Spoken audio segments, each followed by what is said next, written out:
رکھ رہا ہوں کہ جب وہ دور آئے گا پوری دنیا میں سوائے اسلام کے کچھ نہیں ہوگا۔ بسم اللہ الرحمن الرحیم۔ ان اللہ وملائکتہ یصلون علی النبی یا ایہا الذین آمنوا صلوا علیہ وسلموا تسلیما۔ اللہم صل علی سیدنا ومولانا محمد معدن الجود والکرم وآلہ واصحابہ الکرام وابنہ الکریم وبارک وسلم صلاة دائمة سرمدا ابدا۔ بسم اللہ الرحمن الرحیم۔ من كان يريد ثواب الدنيا فعند الله ثواب الدنيا والآخرة وكان الله سميعا بصيرا۔ يا أيها الذين آمنوا كونوا قوامين بالقسط شهداء لله ولو على أنفسكم وبالوالدين والأقربين إن يكن غنيا أو فقيرا فالله أولى بهما فلا تتبعوا الهوى أن تعدلوا وإن تلووا أو تعرضوا فإن الله كان بما تعملون خبيرا۔ صدق اللہ مولانا العظیم۔ اے ایمان والو، جو دنیا کا انعام چاہے تو اللہ ہی کے پاس دنیا و آخرت دونوں کا انعام ہے اور اللہ ہی سنتا دیکھتا ہے۔ اے ایمان والو، انصاف پر خوب قائم ہو جاؤ، اللہ کے لیے گواہی دیتے رہو، اس میں تمہارا اپنا نقصان ہو یا ماں باپ کا یا رشتہ داروں کا۔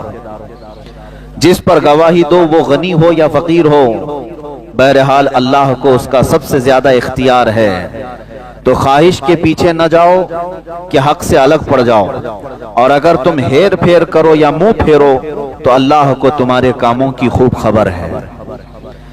یہ آیت کریمہ اور اس کا ترجمہ، سب سے پہلے ہم کافی دنوں کے انقطاع کے بعد پھر سے تفسیر کا یہ سلسلہ شروع کیے ہیں، تو میں سلسلہ تفسیر کو آگے بڑھانے سے پہلے ایک مرتبہ چاہوں گا کہ سارے حاضرین و سامعین مل کر ایک بار سورہ فاتحہ کی تلاوت کریں۔